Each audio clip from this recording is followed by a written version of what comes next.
कल्पना करा, साल आहे 1992. बापरे, म्हणजे खूप जुनी गोष्ट ही. हो ना. आणि विचार करा, भारतातील बहुतांश शाळांमध्ये धड ब्लॅकबोर्ड आणि खडूंची सोय नाहीये. मुलांच्या बसण्यासाठी नीट बाकडी सुद्धा नाहीत. अगदी बरोबर, तो काळच तसा होता. तंत्रज्ञान खूप लांबची गोष्ट होती. हो. आणि अशा काळात जर एखादी व्यक्ती शाळांमध्ये जाऊन स्मार्ट क्लासेस, ई लर्निंग आणि डिजिटल कंटेंट विकण्याचा प्रयत्न करत असेल तर तर त्याला काय म्हणावं? म्हणजे एकतर वेडेपणा किंवा मग काळाच्या खूप पुढे असणारी दूरदृष्टी. अगदी अचूक. आणि आजच्या आपल्या सखोल चर्चेत आपण याच वेडेपणाच्या किंवा म्हणूया दूरदृष्टीच्या प्रवासाचं विश्लेषण करणार आहोत. आज आपल्याकडे एज्युकॉम्प या कंपनीचे संस्थापक शंतनू प्रकाश यांच्या प्रवासावरील लेख आहेत. हो, आणि काही बिझनेस केस स्टडीज आणि सखोल संशोधनाच्या नोट्स, असा सगळा भक्कम साठा उपलब्ध आहे आपल्याकडे. बरोबर. या सर्व स्रोतांचे आपण आज विश्लेषण करणार आहोत. आजचे आपले मिशन अतिशय स्पष्ट आहे. शून्य भांडवलातून एखादा मोठा व्यवसाय कसा उभा राहतो, भविष्यातील ट्रेंड्स कसे ओळखले जातात आणि rock with it, roll with it ही मानसिकता उद्योजकतेमध्ये कशी काम करते हे आपल्याला समजून घ्यायचं आहे. आणि हा प्रवास समजून घेणे आजच्या काळात खूपच महत्वाचे आहे. कारण कसं आहे, आपण अनेकदा फक्त यश बघतो, बरोबर, पण त्यामागे जे मेकॅनिझम आहे किंवा कार्यपद्धती आहे ती आपण बघत नाही. या सर्व केस स्टडीजमधून एक गोष्ट ठळकपणे समोर येते, ती म्हणजे एखादा व्यवसाय उभा करणे म्हणजे केवळ एक चांगला विचार असणे नव्हे. मग नक्की काय? तर तो विचार प्रत्यक्षात आणण्यासाठी परिस्थितीनुसार स्वतःमध्ये बदल करण्याची, म्हणजेच अडॅप्टेशन करण्याची क्षमता असणे. शंतनू प्रकाश यांच्या कथेतील हाच तो गाभा आहे. क्या बात आहे. आणि या कथेची सुरुवात कुठल्या मोठ्या कॉर्पोरेट ऑफिसमध्ये होत नाहीये. हो, ती एका अगदी सामान्य, एका मध्यमवर्गीय घरात होते. आपल्याकडील माहितीनुसार शंतनू प्रकाश यांच्या घरात साहजिकच आर्थिक आव्हाने होती, पण त्यांना पुस्तके वाचण्याची प्रचंड आवड होती. आणि वाचनातूनच खूप काही शिकायला मिळतं. अगदी. आणि याच वाचनातून त्यांच्या मनात एक विचार पक्का झाला की आर्थिक स्वातंत्र्य मिळवण्याचा मार्ग नोकरीतून नाही, इतर व्यवसायातूनच जातो. हो, त्यांनी तो रस्ता खूप लवकर निवडला. पण इथे मला एका गोष्टीचं आश्चर्य वाटते. म्हणजे बघा, मध्यमवर्गीय कुटुंबात सहसा आधी शिक्षण पूर्ण करून सुरक्षित नोकरी मिळवण्यावर भर दिला जातो. हो ना, आधी डिग्री घे आणि मग नोकरी बघ, हेच सांगितलं जातं. बरोबर. पण यांनी चक्क कॉलेजमध्ये असतानाच आपला पहिला व्यवसाय सुरू केला. तो पण कुठला? तर म्युझिक कॉन्सर्ट्स आणि इव्हेंट्स आयोजित करणे. आणि त्यात त्यांनी चांगली कमाईही केली. तेच तर. एका कॉलेजच्या विद्यार्थ्याने हे कसं काय साध्य केले असेल? इथेच त्या शून्य भांडवल किंवा झिरो कॅपिटल या संकल्पनेचे पहिले प्रात्यक्षिक आपल्याला पाहायला मिळतं. म्हणजे कसं? हे बघा, इव्हेंट मॅनेजमेंट हा असा व्यवसाय आहे जिथे तुम्हाला स्वतःचा पैसा लावण्याची अजिबात गरज नसते. अच्छा. गरज असते ती फक्त नेटवर्किंगची आणि व्यवस्थापन कौशल्याची. प्रायोजकांकडून आगाऊ रक्कम म्हणजे ॲडव्हान्स घ्यायचा. बरोबर. त्यातून कलाकारांना आणि ज्यांची जागा आहे त्यांना पैसे द्यायचे आणि उरलेला नफा स्वतःकडे ठेवायचा. शंतनूने नेमके हेच केले. त्यांनी लोकांची गरज ओळखली आणि मध्यस्थाची भूमिका बजावली. क्या बात आहे. म्हणजे डोकं चालवलं तर पैशांची गरज नाही. पण खरी गोम पुढेच आहे. यातून मिळालेला सगळा नफा त्यांनी शेअर बाजारात गुंतवला. आणि तिथे त्यांना प्रचंड मोठे नुकसान सहन करावे लागले. अक्षरशः सगळी कमाई बुडाली. बापरे. पण एक मिनिट, इथे मला एक गोष्ट खटकतीये. काय? एखाद्या अत्यंत हुशार आणि व्यवसायाची जाण असलेल्या तरुणाने शेअर बाजारात असे आंधळेपणाने पैसे का गुंतवावे? हो, हा प्रश्न पडतोच. आणि महत्वाचे म्हणजे अनेक लोक म्हणतात की सुरुवातीला आलेले अपयश चांगले असते. पण आयुष्याच्या सुरुवातीलाच एवढा मोठा आर्थिक फटका बसणे, सगळी कमाई गमावणे हे एखाद्याचं खच्चीकरण करण्यासाठी पुरेसे नाही का? सुरक्षित खेळणे कधीही चांगले नाही का? हाच तर कळीचा मुद्दा आहे. ते नुकसान का झाले? कारण शंतनू यांनी शेअर बाजाराला इव्हेंट मॅनेजमेंटसारखे समजण्याची चूक केली. म्हणजे त्यांना वाटलं की तिथेही ते सगळं मॅनेज करू शकतील. अगदी बरोबर. त्यांना वाटले की तिथेही ते सर्व सूत्र स्वतःच्या हातात ठेवू शकतील. पण शेअर बाजार ही एक वेगळीच यंत्रणा आहे. तिथे तुम्हाला सखोल अभ्यासाची गरज असते. खरंय. आता राहिला प्रश्न, हे नुकसान फायद्याचे कसे ठरले याचा. आपण याला लसीकरणासारखे म्हणजे वॅक्सिनेशन सारखे पाहू शकतो. लसीकरण हे जरा वेगळं उदाहरण वाटते. हो, कारण लसीकरणात आपण शरीरात थोडासा आजार सोडतो जेणेकरून भविष्यात मोठ्या आजाराशी लढण्याची प्रतिकारशक्ती तयार व्हावी. हे अगदी लहानपणी सायकल चालवायला शिकण्यासारखं आहे. सुरुवातीला गुडघे फुटतात, पडायला होतं, पण तोल सांभाळायला शिकण्यासाठी ते पडणं गरजेचं असतं. अगदी तसंच. कॉलेजमध्ये असताना तुमच्यावर कुटुंबाची आर्थिक जबाबदारी नसते. तिथे गमावलेला पैसाही भविष्यातील मोठ्या चुका टाळण्यासाठी दिलेली फी असते असं म्हणूया. बरोबर. या नुकसानीने त्यांना शिकवले की अभ्यास न करता पैसे गुंतवणे हा व्यवसाय नसून जुगार आहे आणि कॅल्क्युलेटेड रिस्क म्हणजे काय याचा पहिला मोठा धडा त्यांना तिथेच मिळाला. म्हणजे तोल जाण्याची भीती एकदा निघून गेली की माणूस जास्त आत्मविश्वासाने पुढे जाऊ शकतो. हो ना. आणि याच आत्मविश्वासाचा प्रत्यय आपल्याला त्यांच्या पुढच्या प्रवासात दिसतो. त्यांनी IIM अहमदाबादहून MBA पूर्ण केले. भारतातील सर्वात मोठी संस्था. हो. IIM मधून बाहेर पडल्यावर कोणत्याही मोठ्या बहुराष्ट्रीय कंपनीत सुरक्षित आणि गलेलठ्ठ पगाराची नोकरी त्यांना एका क्षणात मिळाली असती. पण त्यांनी तो सुरक्षित रस्ता नाकारला. हो, आणि तो खूप मोठा निर्णय होता. 1992 मध्ये त्यांनी शिक्षण क्षेत्रात व्यवसाय करण्याचं ठरवलं आणि एज्युकॉमची स्थापना केली. पण इथे पुन्हा तोच प्रश्न उभा राहतो जो सुरुवातीला आला होता. शून्य भांडवल. हो. 1992 मध्ये जेव्हा बँक स्टार्टअप्सना आजच्यासारखं सहज कर्ज देत नसत, तेव्हा शून्य भांडवलावर कंपनी कशी काय उभी राहू शकते? या प्रश्नाचं उत्तर त्यांच्या सुरुवातीच्या बिझनेस मॉडेलमध्ये आहे. हे बघा, जेव्हा भांडवल नसतं तेव्हा तुम्ही प्रॉडक्ट किंवा एखादी वस्तू विकू शकत नाही. कारण ती बनवायला आधी पैसा लागतो. अगदी बरोबर. तेव्हा तुम्हाला सर्व्हिस किंवा सेवा विकावी लागते. एज्युकॉमने सुरुवातीला शाळांसाठी स्कूल मॅनेजमेंट सिस्टम्स बनवण्यावर लक्ष केंद्रित केले. म्हणजे शाळांचे प्रशासकीय कामकाज सोपे करण्यासाठी. हो, यात त्यांनी शाळांकडून कॉन्ट्रॅक्ट मिळवले. काही आगाऊ रक्कम घेतली म्हणजे पुन्हा तोच ॲडव्हान्सचा फॉर्म्युला. अरे वा. इव्हेंट मॅनेजमेंटचा अनुभव इथे कामी आला तर. हो, आणि त्या रकमेतून सॉफ्टवेअर डेव्हलपर्सना कामावर ठेवून ती सिस्टीम बनवून घेतली. यालाच बिझनेसच्या भाषेत बूटस्ट्रॅपिंग म्हणतात. क्या बात है. पण काही काळातच त्यांना एक मोठी गोष्ट जाणवली. कोणती गोष्ट? त्यांना जाणवले की भारतात 20 कोटींहून अधिक विद्यार्थ्यांची एवढी मोठी बाजारपेठ आहे. जर ते फक्त प्रशासकीय सॉफ्टवेअर बनवत राहिले तर ते एका मर्यादेच्या पलीकडे वाढू शकणार नाहीत. म्हणजे बिझनेस स्केल अप होणार नाही. बरोबर.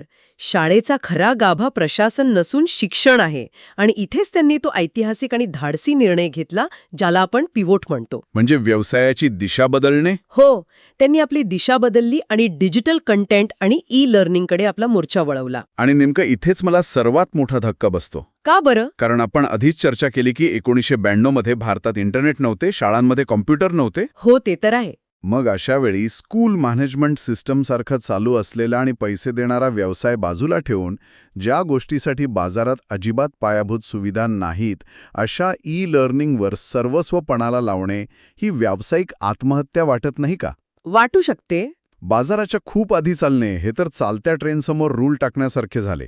तुमचे निरीक्षण अगदी योग्य आहे आणि वरवर पाहता ती नक्कीच आत्महत्या वाटू शकते. पण इथेच इनोव्हेशन आणि इम्प्लिमेंटेशनमधील फरक समजून घेणं गरजेचे आहे. म्हणजे त्यांनी एका रात्रीत सर्व शाळांना कॉम्प्युटर घेण्याची सक्ती अजिबात केली नाही. त्यांनी हे ओळखले की जर आपण थेट विद्यार्थ्यांना टार्गेट केले तर आपल्याला लाखो कॉम्प्युटर लागतील. जे शक्यच नव्हतं. हो. त्याऐवजी त्यांनी शिक्षकांवर लक्ष केंद्रित केले. त्यांनी असा डिजिटल कंटेंट बनवला जो शिक्षक वर्गात एका टीव्ही किंवा प्रोजेक्टरवर दाखवून 50 मुलांना एकाच वेळी शिकवू शकतील. अच्छा. त्यांनी हार्डवेअर नाही विकले. त्यांनी सक्षमीकरण म्हणजे एनेबलमेंट विकले. अरे वा. म्हणजे बिझनेस टू कन्झ्युमर किंवा B2C न जाता त्यांनी बिझनेस टू बिझनेस किंवा बिझनेस टू स्कूल मॉडेल वापरलं. अगदी. आणि यामागील तर्क खूप स्पष्ट होता. भारतामध्ये शिक्षणाचा स्तर सुधारण्याची एक प्रचंड मोठी भूक आहे. हो, पालक मुलांच्या शिक्षणासाठी स्वतःच्या पोटाला चिमटा काढायला तयार असतात आपल्याकडे. हेच तर.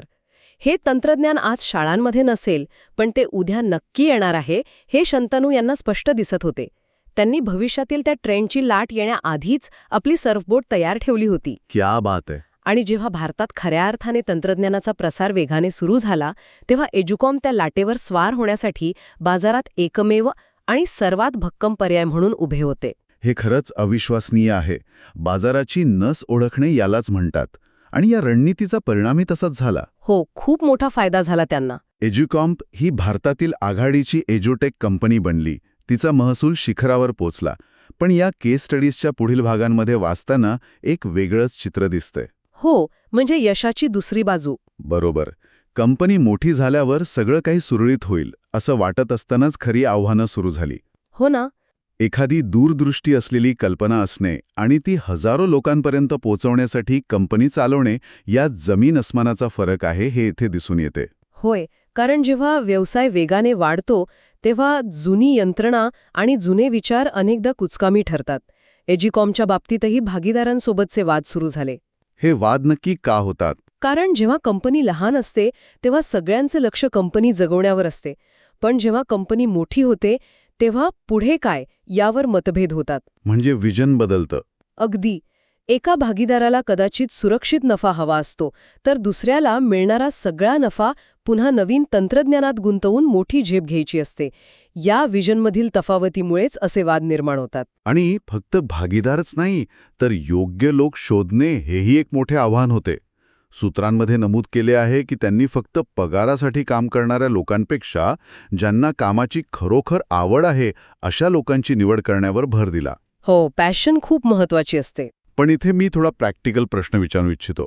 नुसत्या पॅशनवर घर चालत नाही. खलंय. जेव्हा कंपनी वेगाने वाढत असते, कामाचे तास वाढतात, वर्क लाईफ बॅलन्स पूर्णपणे बिघडतो, हे एखाद्या अतिशय वेगाने धावणाऱ्या ट्रेनचे इंजिन ती धावत असतानाच बदलण्यासारखं आहे. अगदी योग्य उदाहरण दिलं तुम्ही. मग अशा वेळी बर्नआउट किंवा मानसिक आणि शारीरिक थकवा येणे अत्यंत स्वाभाविक आहे.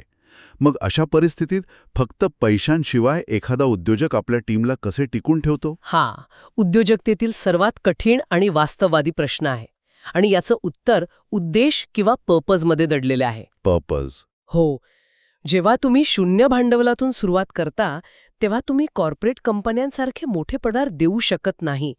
तेव्हा तुम्हाला लोकांना एका मोठ्या विजनचा भाग बनवावा लागते. लोकांना त्या स्वप्नाशी जोडावं लागतं. अगदी बरोबर. शंतनू यांनी आपल्या टीमला हे पटवून दिले की ते फक्त एक सॉफ्टवेअर विकत नाहीयेत, तर ते भारतातील शिक्षण व्यवस्था बदलत आहेत. मोठा इम्पॅक्ट निर्माण करत आहेत. हो, जेव्हा एखाद्या कर्मचाऱ्याला दिसते की त्याच्या एका ओळीच्या कोडिंगमुळे खेड्यातील एका विद्यार्थ्याला गणिताची संकल्पना समजली आहे, तेव्हा तो पर्पज त्या बर्नआउटवर मात करायला मदत करतो. पण काय? पण तरीही हे मान्य करावेच लागेल की बर्नआउट पूर्णपणे टाळता येत नाही. वैयक्तिक आयुष्याचा त्याग, सततचा ताण हा यशाचा कर आहे, म्हणजे टॅक्स ऑफ सक्सेस आहे, जो प्रत्येक उद्योजकाला भरावाच लागतो. यशाचा कर.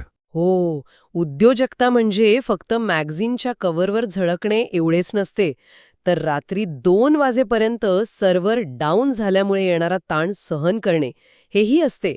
हे वास्तव या सूत्रांमधून अतिशय स्पष्टपणे समोर येते. यशाचा कर ही संकल्पना खरोखरच विचार करायला लावणारी आहे. आता या सर्व प्रवासाचे आपण आजच्या काळाशी म्हणजे 2025 आणि त्या पुढील काळाशी नाते जोडून पाहूया. नक्कीच. आज आपण आजूबाजूला पाहतो तेव्हा एज्युटेक क्षेत्राचा अक्षरशः स्फोट झालेला दिसतो. बायजूस, अनअकॅडमी, फिजिक्सवाला यांसारख्या कंपन्या आज अब्जावधी डॉलर्सच्या कंपन्या बनल्या आहेत. हो, खूपच मोठ्या झाल्या आहेत त्या. या नवीन पिढीच्या युनिकॉर्न कंपन्यांकडे आज मोठ्या प्रमाणावर परदेशी गुंतवणूक आहे. अगदी बरोबर. पण या नवीन कंपन्या आज ज्या वेगाने धावत आहेत, तो रस्ता कोणीतरी आधीच बांधून ठेवला होता. म्हणजेच आजच्या आधुनिक युनिकॉर्न कंपन्या ज्या चकचकीत महामार्गावरून सुसाट धावत आहेत, त्या महामार्गाचा पाया खरं तर अनेक वर्षांपूर्वी एज्युकॉमने रचला होता. अगदी 100% बरोबर. एज्युकॉमने 30 वर्षापूर्वी जो संघर्ष केला, शाळांना तंत्रज्ञानाचं महत्त्व पटवून दिलं, डिजिटल कंटेंटची सवय लावली, तोच तो पाया आहे ज्यावर आजचा हा महाल उभा आहे. क्या बात है. एज्युकॉमने बाजाराला एज्युकेट केले, शिक्षित केले आणि आजच्या स्टार्टअपसाठी यात एक अतिशय महत्त्वाचा धडा आहे. तो म्हणजे रिस्क आणि रिवॉर्ड, म्हणजे धोका आणि परतावा यांचे गणित. कसं काय? जर तुम्ही बाजारात सगळ्यात आधी प्रवेश करत असाल, ज्याला आपण फर्स्ट मूव्हर म्हणतो, तर तुम्हाला रस्ता बनवण्याची रिस्क घ्यावी लागते. पण जेव्हा बाजार तयार होतो तेव्हा सर्वात मोठा रिवॉर्डही तुम्हालाच मिळतो. म्हणजेच आजच्या नवउद्योजकांनी हे शिकणं गरजेचे आहे की परिस्थिती कायमसारखी राहत नाही, तंत्रज्ञान वेगाने बदलते. हो, हे तर रोजच बघतोय आपण. जसे एज्युकॉमने प्रशासकीय सॉफ्टवेअरकडून ई-लर्निंगकडे आपली दिशा बदलली, तशीच लवचिकता आजच्या काळात असणे अत्यावश्यक आहे. एखादी गोष्ट चालत नाहीये हे लक्षात आल्यावर अहंकार बाजूला ठेवून धोरण बदलणे हाच तग धरून राहण्याचा मार्ग आहे. नक्कीच. ह्या सखोल चर्चेतून आपण जे निष्कर्ष काढले आहेत ते एकत्र केले तर एक गोष्ट प्रकर्षाने जाणवते. कोणती? योग्य वेळेची किंवा परिपूर्ण परिस्थितीची वाट पाहत बसणे हा उद्योजकतेचा स्वभाव नाही. अपयशाला एका धड्यासारखे वापरणे, पैशांपेक्षा मोठ्या उद्देशाला महत्त्व देणे आणि सर्वात महत्त्वाचे म्हणजे बाजाराच्या कलाने स्वतःला सतत अद्ययावत ठेवणे. बरोबर. हेच ते rock with it, roll with इटचे खरे मर्म आहे. प्रवाहाच्या विरुद्ध पोहण्यापेक्षा प्रवाहाचा वेग ओळखून आपली दिशा ठरवणे. प्रवाहाचा वेग ओळखून दिशा ठरवणे हा अतिशय अचूक सारांश आहे. पण आता आपण या चर्चेच्या अंतिम टप्प्यात आलो आहोत आणि जाता जाता या सर्व स्रोतांच्या आधारे आणि आजच्या बदलत्या जगाच्या पार्श्वभूमीवर एक अतिशय चक्रावून टाकणारा विचार मला मांडायचा आहे. नक्कीच, सांगा ना. हे बघा, एज्युकॉमपासून ते आजच्या सर्व मोठ्या एज्युटेक कंपन्यांपर्यंत या सर्वांनी एक मोठी समस्या सोडवली. ती म्हणजे ॲक्सेस किंवा शिक्षणापर्यंतची पोहोच. हो, त्यांनी शिक्षण सोपं केलं. त्यांनी पारंपरिक शाळा, शिक्षक आणि पुस्तके एका कम्प्युटरच्या किंवा मोबाईलच्या स्क्रीनवर आणली. बरोबर. माहिती विद्यार्थ्यांपर्यंत पोहोचवणं सोपे केलंय. हो. पण आता आपण कृत्रिम बुद्धिमत्तेच्या म्हणजेच एआयच्या युगात वावरत आहोत. हो, एआयने सगळंच बदलून टाकलंय. आता माहिती मिळवणं हे आव्हान राहिलेलंच नाही. एआयकडे जगातील सर्व माहिती एका सेकंदात उपलब्ध आहे. हा अत्यंत महत्वाचा मुद्दा आहे. मग प्रश्न असा पडतो की जर माहिती आधीच उपलब्ध आहे तर शिक्षणाची जुनी पद्धत म्हणजे फक्त माहिती पाठांतर करणे आणि परीक्षा देणे ही पूर्णपणे कालबाह्य होणार नाही का? हो, त्याची गरजच उरणार नाही. एआय केवळ माहिती देणार नाही तर विद्यार्थ्याच्या गतीनुसार त्याला वैयक्तिकृत म्हणजेच पर्सनाइज्ड शिकवेल. मग अशावेळी मानवी बुद्धिमत्ता घडवण्याची पद्धतच मुळापासून बदलणार असेल तर आजच्या पिढीतील नवउद्योजकांना काय करावे लागेल? हा खूप मोठा प्रश्न आहे. त्यांना फक्त जुना आराखडाच नाही तर मागच्या 30 वर्षात तयार झालेले एज्युटेकचे हे चकचकीत महामार्गही पूर्णपणे मोडून काढावे लागतील का? बापरे. आणि पुन्हा एकदा जसे शंतनू प्रकाश यांनी 1992 मध्ये केले होते तसे आजच्या काळात शून्य भांडवलातून काहीतरी पूर्णपणे अकल्पनीय आणि नवीन निर्माण करावे लागेल का? हा विचार खरोखरच अस्वस्थ करणार आहे. हो ना. आणि कदाचित शिक्षणाच्या पुढच्या मोठ्या क्रांतीची बीजे याच प्रश्नात दडलेली आहेत. नक्कीच, यावर सर्वांनीच विचार करायला हवा. अगदी. तर या सखोल चर्चेत आज आपण इथेच थांबूया. पुन्हा भेटूया अशाच एका नवीन आणि रंजक विषयावर विचार करण्यासाठी. व्हिडिओ आवडला असेल तर लाईक करा आणि अशाच युजफुल व्हिडिओसाठी चॅनलला सबस्क्राईब करायला विसरू नका.